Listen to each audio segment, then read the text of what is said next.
Based on player feedback, and with the launch of Vessel of Hatred on October 8th, we're making big changes to existing systems in the game. We want the player's journey to feel meaningful and for players to understand exactly where they are in the game in terms of power. I have help today from Adam Fletcher, who's the Associate Director of Community for Diablo, and Aislinn Hall, who's a systems designer here on the team. Welcome.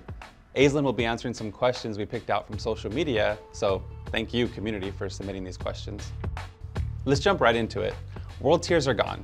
So now while leveling up your character, you'll have 4 difficulty choices to choose from: normal, hard, expert, and penitent. As you go up in difficulty, you'll gain more experience points and gold find. So now you can customize your leveling journey how you want. Maybe you find a kick-ass item and want to push your character a little bit harder, well, now you can. Also, from levels 1 to 15 on any difficulty, we replaced the material drops you would have received with items, like armor and weapons. In addition, the Butcher and Treasure Goblins will drop a guaranteed legendary at any level, so chase away, or run away if it's an early game Butcher. Existing characters are being set to level 50, but the new max character level is 60.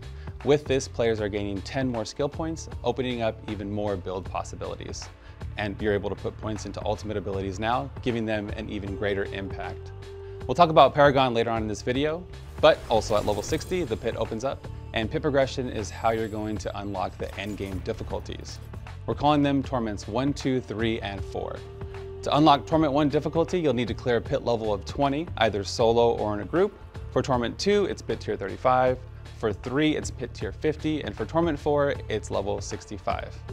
The pit itself has been rebalanced. For example, this version of tier 65 is more challenging than before, but its rewards are punchier. Also, we have what we think is a nice quality of life change. So the pit puts a lot of emphasis on getting to the end and completing it before the timer runs out. So we're moving glyph leveling from Nightmare Dungeons to the pit. We feel that these playstyles are more in line with each other, and in Nightmare Dungeons, players sometimes feel punished for exploring around, so we're moving masterworking materials from the pit to Nightmare Dungeons. So now you won't feel bad for taking a wrong turn or exploring a bit, since you'll be gaining masterworking materials either way. Previously, when you were going through the pit, you'd get all your masterworking materials at the end. But now in Nightmare Dungeons, you're going to be able to go and, like Ruben said, kill all these monsters, explore all these little nooks and crannies, and you're going to get masterworking materials from all those different places, which really fits with the Nightmare Dungeon playstyle. Before I get into the glyph leveling, I wanted to mention that Ancestral and Mythic Uniques start dropping in Torment 1. They will always have at least 1 greater affix and always drop at the maximum item level, which is now 800. Non-ancestral items cap out at 750. So on Glyph XP, we're removing it. Now you upgrade your glyphs with attempts. Here's how you gain attempts and level up your glyphs. You gain 3 attempts from successfully completing a pit level, and you gain 1 bonus attempt when you don't die during the run. So 4 possible chances. To help you catch lower level glyphs up, every 20 level difference between the completed pit tier and glyph rank grants a bonus upgrade per attempt. We'll put a link to our blog in the description down below if anyone is interested in more detail, but that's essentially how the upgrade system works. On the topic of glyphs, the levels are being increased from 21 to 100. At level 45, a rare glyph can be upgraded to a legendary glyph, which increases the radius from 4 to 5 and gives the glyph 1 additional affix. Okay, time for Paragon boards. Each class is getting 1 completely new Paragon board. These boards each have a new legendary node to help support more builds and playstyles.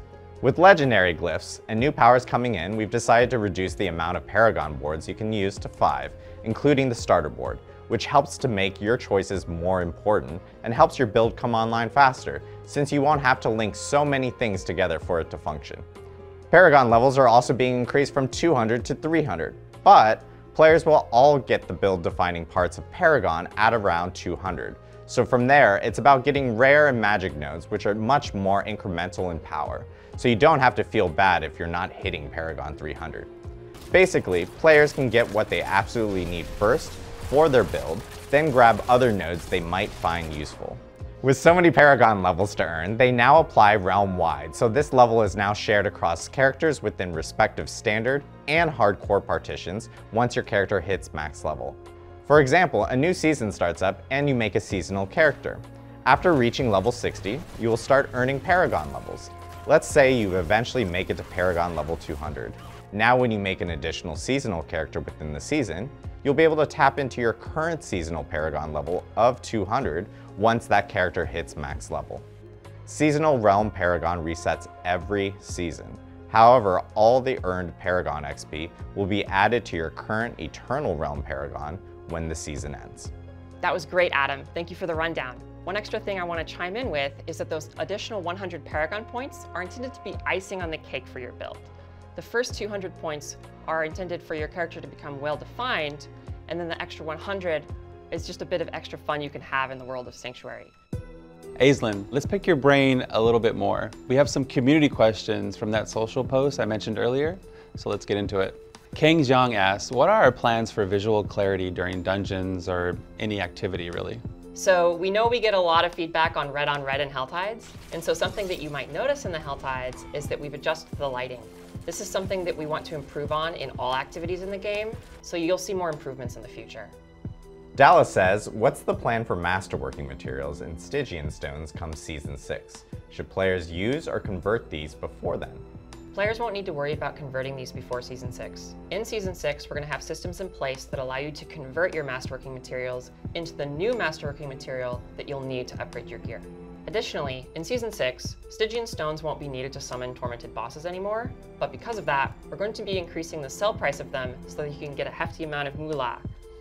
8-Bit Bandit asks, how will Torment bosses be affected with the new World Difficulty update? In Season 6, Tormented bosses are going to be available on all 4 Torment tiers. That means that they're going to drop really good loot starting in Torment 1, and then drop even more of that in Torment 4. It also means that no matter how powerful your build is, you're going to have a hard version of that boss to fight. Flower asks, since Torment difficulty tiers drastically change resistance penalties, and with the introduction of Grand Gems, will there be any changes or scaling to gem fragment drops as difficulty increases? There absolutely will. So in higher Torment tiers, you are going to be earning more gem fragments, which is going to allow you to reach the new Grand tier a lot faster.